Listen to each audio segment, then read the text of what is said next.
Funding for Defunct TV is provided by Audible, a massive audio library right at your fingertips, and viewers like you. Thank you.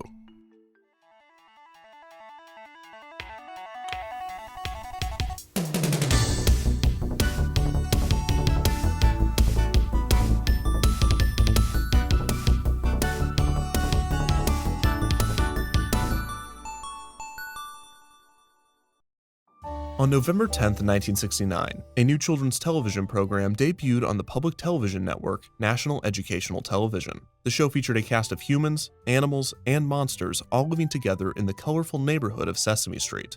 The show combined puppetry, animation, music, and more to teach elementary concepts such as letters and numbers to children. The creators of the show tailored it to kids between the ages of 2 and 5, specifically underprivileged inner-city youth, in an attempt to supplement the lack of educational programs and opportunities low-income areas received. Sesame Street was massively popular upon its debut, and its attempt to implement its own curriculum would spark national debates on the role that television should play in the lives of children. After moving to the public broadcasting service in 1970 and subsequently continuing its run for over 4 decades, it is safe to say that its attempt to fill gaps in children's developmental education was more successful than anyone could have imagined. With its mainstream success and cultural impact, it is no surprise that a sequel would be considered. When such a project would finally begin development in the mid-90s, its educational goals would be much more ambitious. Teaching young children letters and numbers was one thing, but teaching them to read was uncharted territory. Hey now, hey wow, here's how. Come and read between the lines, between the covers of a book. It's time to look between the lines. Come in between the lines, begin between the lines, be here between the lines. Between the Lines premiered on PBS on April 3, 2000. The show was the first on television specifically designed to educate children on reading comprehension skills. The show's producer, Judith Stoia, explained, "Sesame Street teaches letters and numbers. Between the Lines goes the next step. It's for kids who are about to learn to read or are just beginning to read." Despite the fact that a significant portion of the cast and crew had worked on Sesame Street and Jim Henson Company projects in the past, Between the Lines was not officially affiliated with either. The first season of the show took 6 years and cost over $30 million to create. The show was produced by Boston PBS affiliate WGBH, an independent production company, Serious Thinking. WGBH was one of PBS's major production affiliates, having produced popular children's television shows such as Arthur, Zoom, and Where in the World is Carmen Sandiego. The crew for Between the Lines would have to travel between Boston and New York to film scenes for the episodes. On top of the core crew of around 50 people, the producers brought on consulting experts on teaching reading and literacy. All of these factors resulted in an incredibly expensive children's television show. In the first season, episodes could cost more than $500,000 to produce each, a massive amount of money for studios relying on government grants and private donations. The show itself focused on a family of lions that lived in and operated a library. The main cast comprised of Cleo, the mother lioness puppeteered by Jennifer Barnhart, Theo, the father lion puppeteered by Bear in the Big Blue House puppeteer Peter Linz, their 7-year-old child Lionel performed by Anthony Asbury, and Lionel's little sister, the 4-year-old Leona, performed by Catherine Mullen. The main character trait of the family was that they loved to read and they loved to eat. Other residents of the library included Barnaby B. Busterfield III, an often grumpy bust of the library's founder, and Walter and Clay Pigeon, 2 birds that often annoyed Barnaby by hanging around him and calling him Buster. There was also Click the Mouse, a living computer mouse that helped the main characters in a variety of situations by using books and the internet. She was also used to promote the Between the Lines website, which had more activities to stimulate children's interest in reading. Each episode followed a similar format. It begins with a character named Announcer Bunny popping out of a magician's hat to announce the start of the show.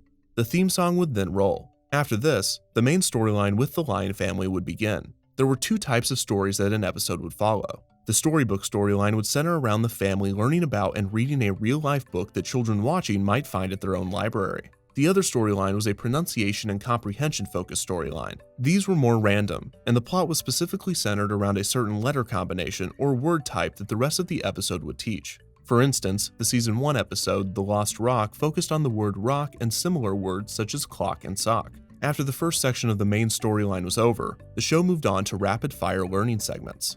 Taking a note from Sesame Street's format, these contained a myriad of music, pop culture references, mediums of art, and performance. The show quickly established a series of recurring segments that became popular among the young audience. Here are a few of the more notable segments. The Adventures of Cliffhanger was an in-show book series written by Livingston Dangerously. It was most read by Lionel, who considered it his favorite in the library. The books tell the story of Cliffhanger, an adventurer that is stuck holding a branch on the side of a cliff. It starts with the branch beginning to break and Cliff exclaiming, "Can't hold on much longer." Just before his inevitable fall, Cliff spots a way to get out of a situation. He then reaches into his backpack, finding a tool that will help him take advantage of the potential situation, usually looking in his survival manual. After making his initial escape attempt, things look good for Cliff, but after things take a turn for the worse, he always ends up back on the cliff. An entire second season episode revolves around the author Livingston Dangerously writing the last Cliffhanger book. Fun with Chick and Jane was a parody of the popular Dick and Jane book series. The segment centered around two children named Scott and Dot and a chicken named Jane. Each segment would begin with a song about Scott, Dot, and Jane walking down the lane. The plot of each story would consist of Scott and Dot taking their time and sounding out everything they saw around them, usually a dangerous situation heading their way. Jane, however, would frantically try to get their attention, fully aware of the importance of the issue at hand. Jane would eventually spell out to Scott and Dot how to avoid the issue, just in time for Scott and Dot to save themselves, but not in time for Jane to do the same. Each episode would end with the opening song and three walking down the lane once again, now with one of Jane's wings in a sling. What's Cooking with Theo and Cleo was a fake cooking show starring Theo and Cleo. The two lines would demonstrate a recipe, typically an elaborate rhyming scheme matching the grammar being taught in the episode. Theo and Cleo would go through each step, coming upon the final detail, the cooking time for the dish. After examining the amount of time it would take to cook, the two exclaim, "Nah," and begin devouring the raw food. Gawain's Word was a medieval parody of the SNL skit Wayne's World and an homage to Monty Python and the Holy Grail. These short recurring segments featured a knight hosting a joust in an exaggerated American teenage accent. The two knights would each charge with a sound and a certain amount of letters from a given word. Once they clashed, the word would become clear. Other segments included a therapy show parody entitled The Word Doctor with Dr. Ruth Wordheimer, a theater performance called The Monkey Pop-Up Theater, a golfing parody with the character Tiger Words, a film noir parody called Sam Spud, a Motown parody called The Vows, a segment where Fred Newman would just appear and sound out words, and much, much more. Perhaps the most haunting product of the segments was a character named Artie Smarty Pants, a terrifying man with large overalls. He would eventually sing his signature song, Dance in Smarty Pants.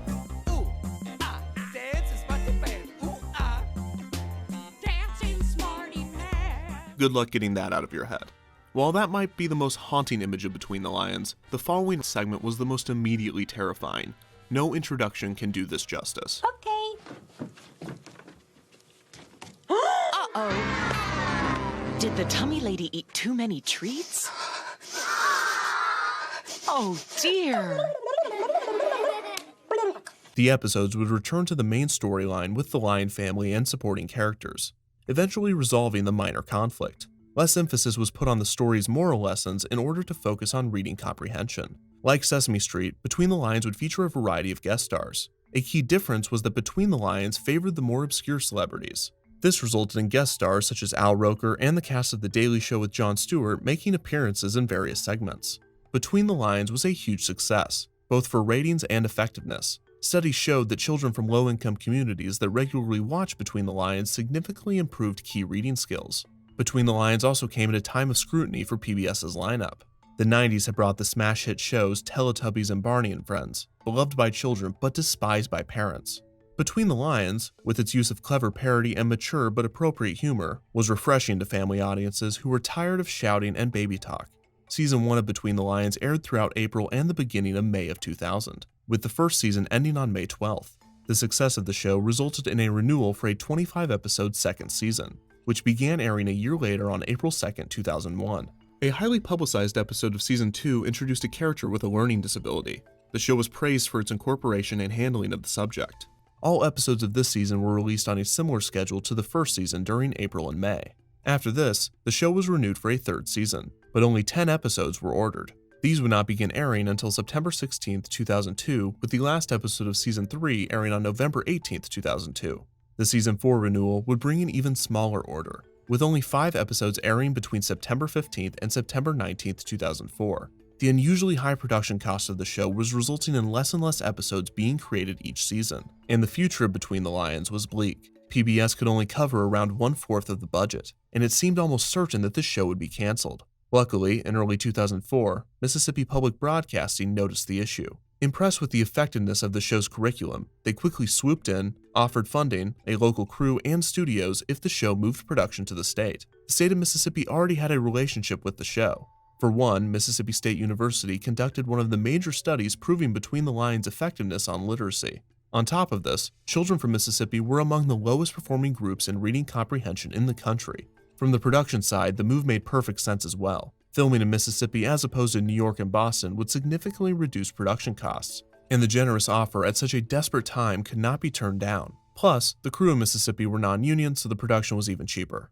Due to all of this, Between the Lions would move to Mississippi to film its 5th season. A 10-episode 5th season of Between the Lions aired between September 19th and November 22nd, 2005. It would also be the basis for small preschool curriculums and library activities in Mississippi and across the United States. Between the Lions' transition to Mississippi was a success, and the show was able to secure not only a 6th season, but a 7th, 8th, 9th, and 10th season, each containing 10 episodes and airing between September and November each year. An interesting note is that the puppeteers were sometimes replaced between the seasons of the show, and the majority of the main cast of characters would be played by multiple performers. One of the more notable changes was Baron the Big Blue House puppeteer Noel McNeil puppeteering Lionel in seasons 9 and 10. The final episode of season 10 aired on November 22, 2010. This would be the final episode of Between the Lions. The exact reason for the show's cancellation was not clear, but it most likely came down to the amount of content available for reruns, despite reruns of the show only continuing on most stations until the summer of 2011, the high production costs, and a general decline in the use of puppetry in children's programming. With animation becoming cheaper to produce, PBS and other children's networks seemed to favor the style over classic puppetry. This is perhaps why after the cancellation of Between the Lions, an animated spin-off of the show was developed, to be produced by the children's animation company Cloud Kid, which had already worked with the show on some of its segments. The exact status of these episodes is unclear. 2 were about classic children's stories and 2 were about nature. It seems, according to episode listings, that the first 2 were released as the first episodes of season 10. One of these, titled 3 More Little Pigs, can be found online. This seems to be more of a concept test, as the plot and many scenes were recycled from previous episodes. Character sheets and production stills were posted on Cloud Kid's website as early as September 2010, before the release of this episode, and Cloud Kid would eventually post a short clip from the episode on Vimeo. It is unclear whether the other 3 episodes were produced or released, but plans for a full animated spin-off were certainly abandoned by 2015, when Cloud Kid became defunct, and its staff was absorbed by the development team of, oddly enough, that Jibo robot. Between the Lions was one of PBS's most popular shows throughout the 2000s. It won a total of 7 Emmys throughout its 10-season, 130-episode run, and it received endless praise from children, parents, and critics. But it was more than just a successful TV show. It was an important program with a specific and effective curriculum. Its noble goals, unassuming style, and endless charm should solidify its place in television history. And a generation of children is lucky that they were taught to read Between the Lions.